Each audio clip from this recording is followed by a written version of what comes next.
We give the floor to President Alejandro Giammattei of Guatemala. Thank you very much. You may take your seats, please. Truth be said, for the government and people of Guatemala, the visit by Madam Vice President of the United States represents the opportunity to be able to work on a joint agenda with lines of action that we have defined, that our work teams have defined prior to this meeting, and which in the end seeks to accomplish prosperity in our country, to ensure that we can create more employment so that we can go and look into the inner cities of our country with a program of rural development where we will have the support of the United States. But in addition to that, we discussed several topics having to do with the concerns that the United States has concerning the evolution of this country. We shared our points of view and the ways in which we have thought of tackling the different issues and the search for openness of their market to give us greater access to the United States to generate prosperity in our countries by introducing necessary changes for migration to become orderly migration through H-2A visas and H-2B visas. We believe that we can start a very simple process to allow people to migrate regularly to the United States. We also spoke about the need to support the United States with a returnee center that will be located in the western part of the country, and for which we will join efforts to implement, and in that manner help to ensure that the flow of persons in the southern border of the United States be controlled. We are also working strongly on a family reunification program, legally, however, so that the persons who wish to reunify their families can do so by filling out the paperwork in the consulate and in the United States Embassy. That will have a special section for this, and in that case we can start regular controlled migration, but particularly whereby we can begin to generate opportunities in the historically neglected departments that are at the border with Mexico and that keeps expelling our fellow citizens, for which Madam Vice President has begun contacts with members of the private sector in the United States that through their companies can establish businesses in our country to create more employment and thus stop migration. I just wish to say to you, Madam Vice President, that it was an honor to have you with us today. I take your word that you're going to come back, and we will go together to visit those areas where we need development, and with your cooperation, starting on ground zero, we can begin to further strengthen the relationship between Guatemala and the United States, and we can move forward mile after mile until we can turn this country into a country of opportunities where people wish to stay, but particularly where the hope of staying is realistic because they can find a better future, and that will be the foundation for them not to need to migrate. Thank you very much for being with us, Madam Vice President. And now we will listen to Her Excellency Mrs. Kamala Harris, Vice President of the United States of America. Thank you, Mr. President. And thank you for warmly welcoming me and our delegation to Guatemala. We had a robust, a candid, and a thorough conversation about the many issues that are priorities for each of our countries. The President and I discussed a fundamental belief that most people don't want to leave home. They don't want to leave the place where they grew up, where the language they know is spoken, where their culture that they know is present and has been, in this case, for centuries. Most people don't want to leave where their grandmother lives. And when they do, it is usually for one of two reasons. Because they are fleeing some type of harm, or because to stay means that they cannot provide for their essential needs and the needs of their family. The President and I share a firm belief that our responsibility and our capacity is to give people a sense of hope. We talked extensively about this through the many conversations we have had, including today. The power of hope, the ability that each of our governments has to give people a sense that help is on the way, to let them know that they are seen, that they are heard, that we see their capacity, but we also understand their challenges and their need for support and the resources that any human being needs to be able to survive, much less thrive. So that was fundamentally the spirit behind the conversation that we had. And as I mentioned, Mr. President, I believe that our world is interconnected and interdependent, and certainly the most recent issues that have plagued our globe, including the pandemic, have made that point clear. Our world is interconnected and interdependent, and therefore what happens abroad is of priority to the United States of America. And that is why I am in Guatemala today. And that is why President Joe Biden will travel to Europe later this week.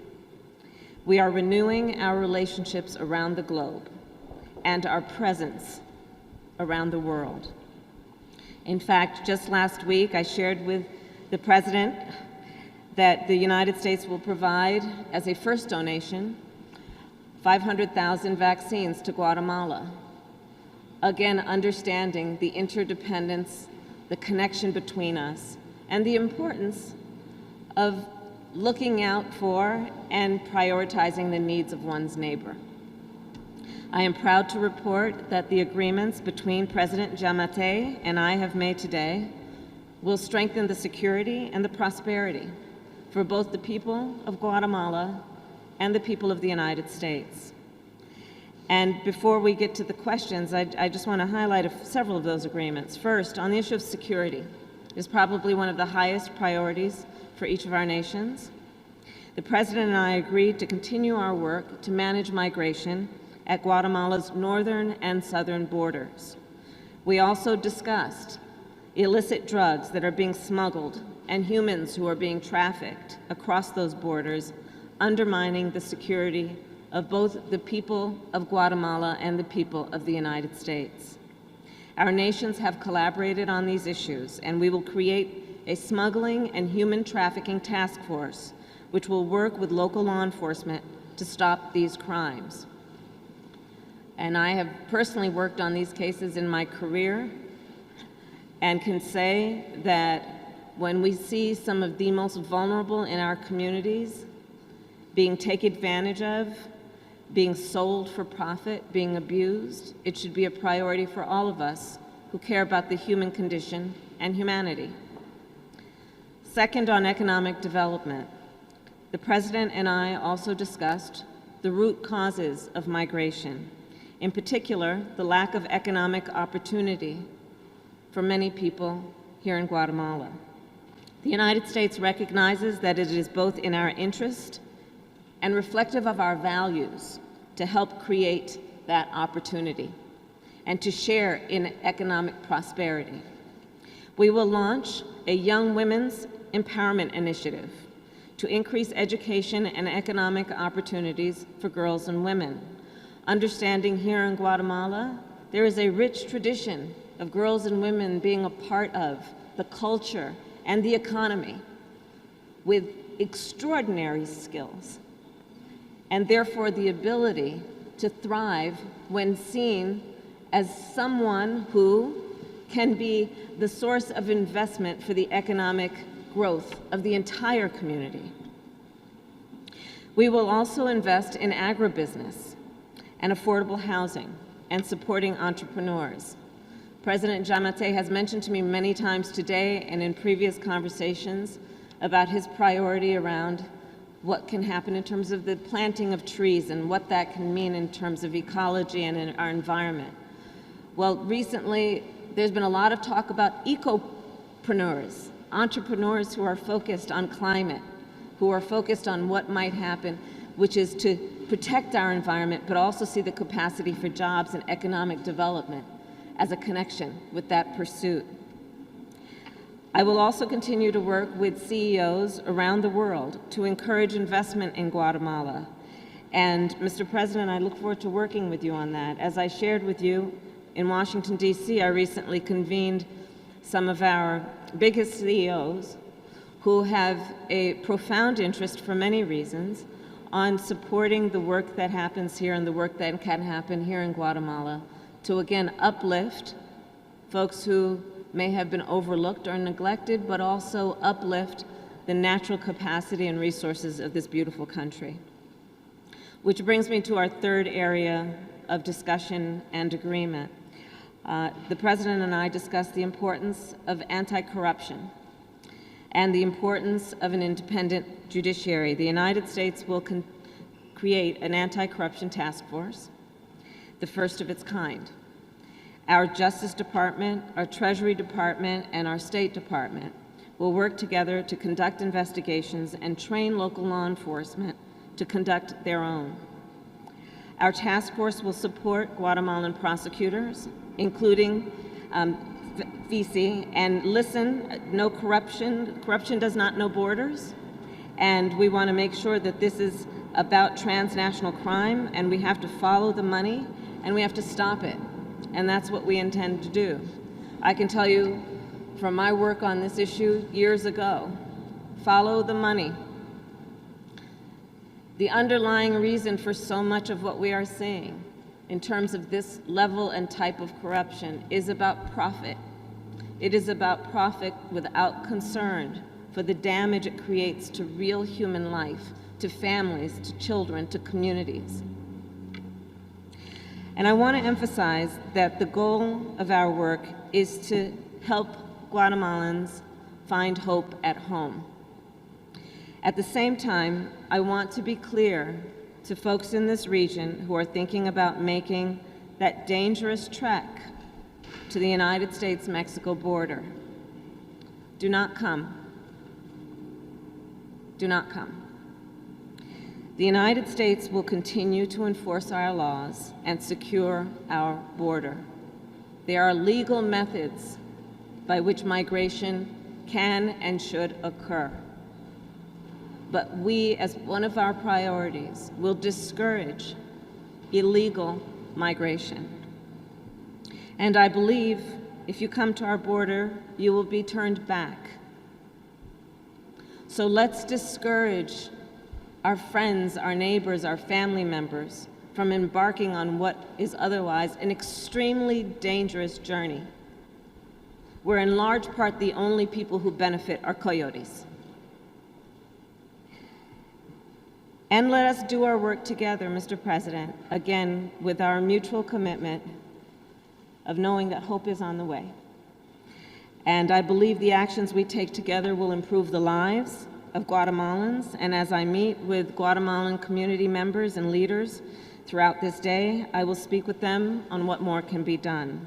Again, Mr. President, I want to thank you for such a productive conversation, for your role of leadership, and for the work we have yet to do together. Thank you. A continuación, dejamos. And now we leave room for questions and answers of Ms. Hilary Sanders. And the Secretary of Social Communication of the Guatemalan President, Patricia Letona, will give the floor to the media who are with us.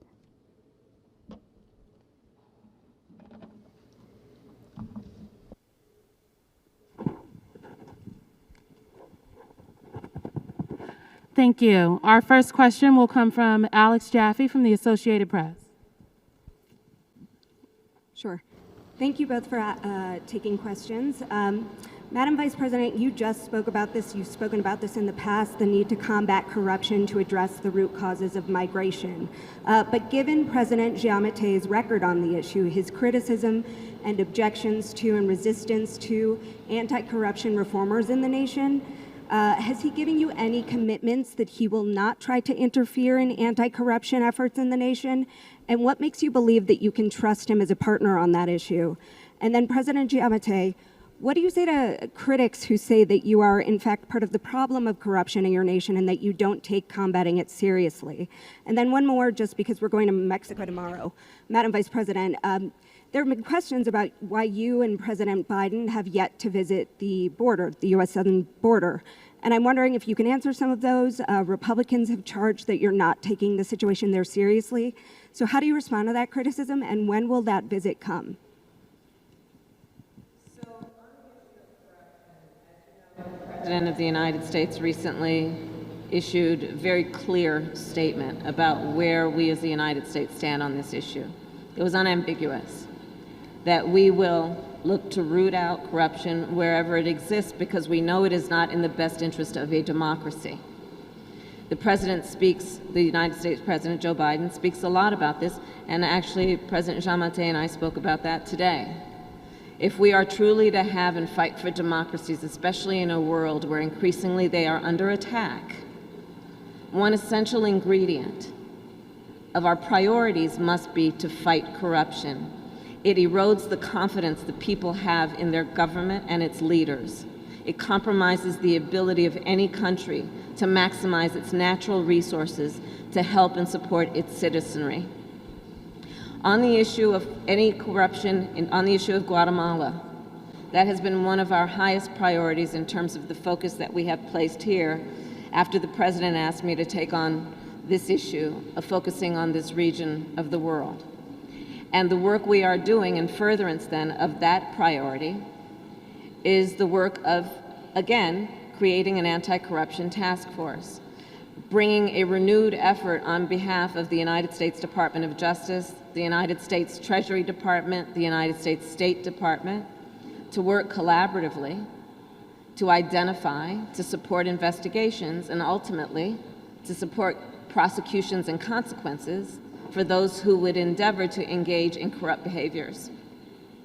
Furthermore, in bringing together the CEOs that we have been doing in the United States and convening them, they've made very clear that when it comes to the private sector, be it there or I might venture to say here or anywhere around the world, they want to know if they're going to put their hard-earned resources into any issue or initiative, that it will go to its intended beneficiary. And that means going to the people who need that support and not corrupt hands. There are many reasons why this is one of our highest priorities, which I think the people of Guatemala know well, and the people of the United States understand well. If we are to be effective, if we are to be true to our principles, we must root out corruption wherever it exists, and that is one of our highest priorities for that reason. On the issue of Republicans' political attacks or criticism or even concerns, the reason I am here in Guatemala as my first trip as Vice President of the United States is because this is one of our highest priorities, and I came here to be here on the ground to speak with the leader of this nation around what we can do in a way that is significant, is tangible, and has real results. And I will continue to be focused on that kind of work as opposed to grand gestures. Buenas tardes, escuchamos la Freddy Muralles of Televisión Azteca. Madam Vice President, Mr. President, we know that several topics, important topics, have been addressed in your bilateral meeting. However, we would like to know what has been the most important progress obtained as a result of this bilateral meeting. Thank you. Well, for us, I think that we have addressed a number of topics that are of concern to both countries. One is to accomplish the economic development of the country, starting with the areas that have normally been neglected and are far departed from development, that are very much the areas that expel our people, the departments of Huehuetenango, Alta Verapaz, Quiché, and San Marcos. We made a presentation to Madam Vice President about the causes that lead to migration. And it has been determined that the number of people who are leaving our country, arguing security problems, is a very small number. People leave due to lack of opportunities, and the municipalities and areas of greater migration coincide with the areas where the poverty is greater. So we need to fight poverty. We also spoke strongly on how to combat corruption, a topic that is a matter of concern to both governments, something that structurally has been faced with many barriers to control in the country. Our commitment is to improve the capability by providing financial support to the public prosecution, as we have already done, to ensure that we have public prosecution offices in all the departments and all the municipalities of the country. The Attorney General of this country has received these resources, and today we have coverage in all 340 municipalities, which is the first step to ensure that the judicial process is strengthened, and that included identifying the greater needs, and that is why we have prosecution offices in all 340 municipalities. We spoke at length about the topic of corruption that comes from drug trafficking and how important it is for us to continue to work together in the fight against drug trafficking, because one of the main causes for corruption in this country has historically been drug trafficking. And if we want to view it that way, this corruption has reached many sectors, including society, that many times are the cover for that prevent us from reaching places where an aircraft landed with drugs. And this also responds to the needs of these persons who are protecting drug traffickers, which should not happen, but rather they should have a way to survive, but to have a surplus production that they can sell. Today, what we need to do is fight corruption in every sense, not only in the executive branch, where we already have the presidential office to fight corruption and is independent, but also fight in the entire government apparatus from city halls and up, so that through social control we ensure that the works have cost what they say they have cost, and that the works have been constructed. Actually, we have spoken at large with this with Madam the Vice President, and we celebrate that proposal that we made as we were elected in our first visit to Washington, D.C. before President Biden and Madam Harris government took office. We asked the Secretary of Justice of the United States that we create an office that to help us to follow the money, and particularly ask the United States that the assets that are seized in the United States, which are the product of corruption, drug trafficking, and illegal actions, and which are in the United States of persons who have committed these crimes in Guatemala, have those resources sent back to Guatemala to be used to further strengthen criminal prosecution in our justice system. Our next question will come from Ed O'Keefe from CBS. Madam Vice President, good to see you. I know corruption has been a big focus of your work on this issue in recent months. You talked a little bit about it. I'm curious, more specifically, do you consider the governments of El Salvador, Guatemala, Honduras, Mexico, or any other in this region to be corrupt? And you just told people in this region, quote, do not come. Do not come.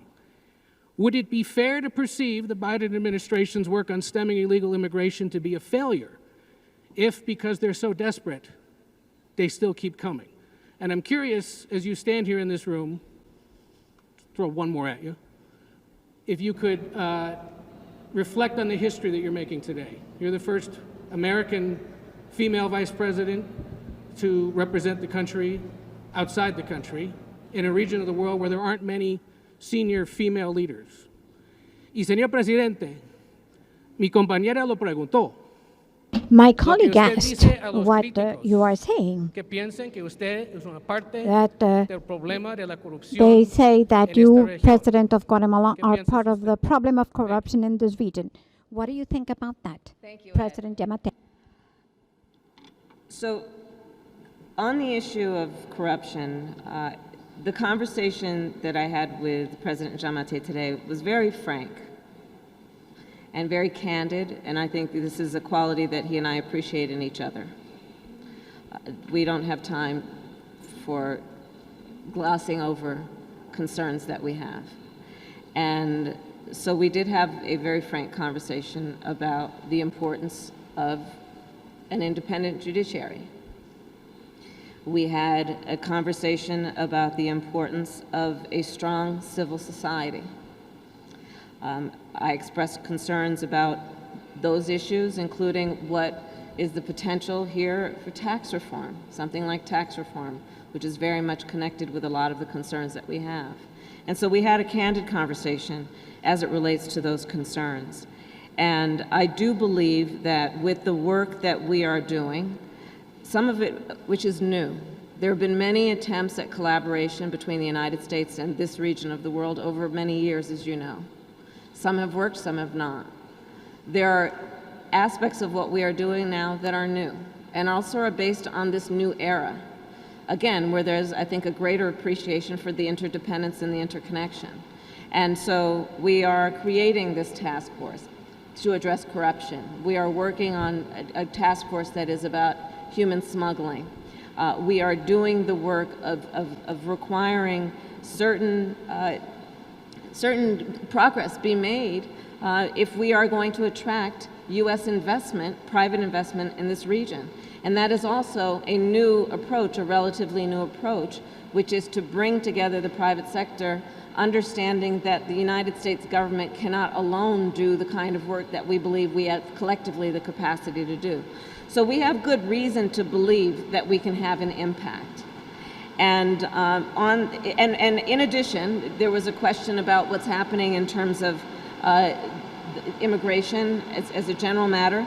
Ali Mayorkas, who of course is the Secretary of the Department of Homeland Security, is going to be working on, through CBP, a relationship with Guatemalan border authorities on what we have named the Mobile Tactical Interdiction Unit, again focused on what needs to happen to put law enforcement resources as appropriate onto the issue of what is going on in terms of really abusive and criminal behaviors among people who are predatory in nature and are preying on vulnerable people.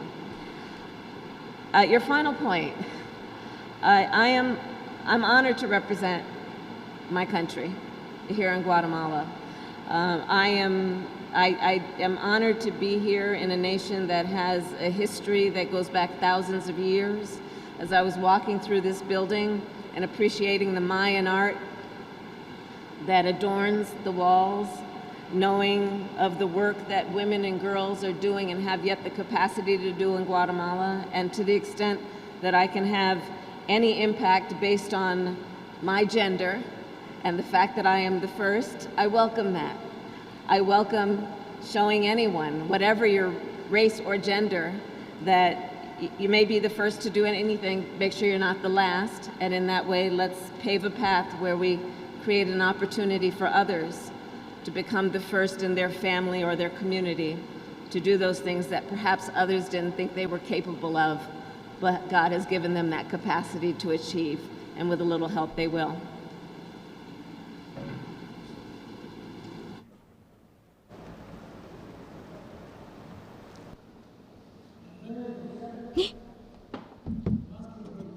and information, the social networks carry misinformation. I would like to turn this question back to you. Of how many cases of corruption have I been accused? I can give you the answer to that. 0. We are in an honest fight against corruption, but corruption understood as an action which is multidimensional. Corruption is not only of politicians, corruption also involves individuals who obtain money from other countries to come do things here, and we do not know who sent it to them and what it is being used for. Corruption is also in those persons who, when they are stopped by a police agent, they offer a bribe. And we have been analyzing ways to face all of this before we came to government, and we are now analyzing it with a presidential commission where there is accountability, where for the first time in the history of this country, in the web pages of the Ministry of Finance, we have pages that outline transparency, and where you can see any loan, any kind of money, and its use. We did away with the secret trusts. It had been for years a secret how they were managed. Now all information is public to be able to respond to people who speak without evidence. Well, I would spend my whole day speaking about that, because there are people who make affirmations without evidence, and others that speak negatively without evidence. We know what we're doing, and I believe that having reached the understandings that we reached with Madam Vice President show that we have no interest or desire to hide anything. Quite the contrary, the more international certification there is that we are doing the right thing, well, we will continue to get rid of that narrative, that very different narrative in the United States from the narrative here, and we have to fight that. And we are going to fight by doing. We're not going to say, we're going to do. Building, not building ideological trenches, because hunger has no ideology, because hunger and development needs more than ideology. You need facts. We have told the United States government that the Guatemalan government is not interested in getting one single penny for us, but we are interested in working in public policies that transfer those resources effectively, significantly, and without the cost of an intermediary, to ensure that these funds get to the communities where we can bring about changes in the way of living, in the way of producing, and help them with our own agencies to seek markets to help them move ahead. Regarding the prosecution, which is what your predecessor asked, as I understood it, there's a trend in this country. There is judicial independence. We have not meddled in the way the public ministry and the attorney general manage their business. That is her matter. How the Supreme Court of Justice manages the court system is up to them. How the executive branch manages our resources, our matter. And we are doing that with accountability and by opening our doors to ensure that people can see what we're spending the money on. There's a page called Sneak DT. Go there and you will find more than 3,500 works that are in construction at this time. That tells you who was awarded the work, so what is the degree of financial progress, the degree of physical progress, and anyone can go and look at the pictures to see that they actually belong to that work. And we can, through social audit, get rid of the mindset that politicians have to be corrupt just because they're politicians. It's not necessarily so. And proof of that is that we are working very hard to take cases that we detect in the executive branch to the court system for prosecution. One last question by Juan Pablo Garrido from Noti7. Thank you. Good afternoon.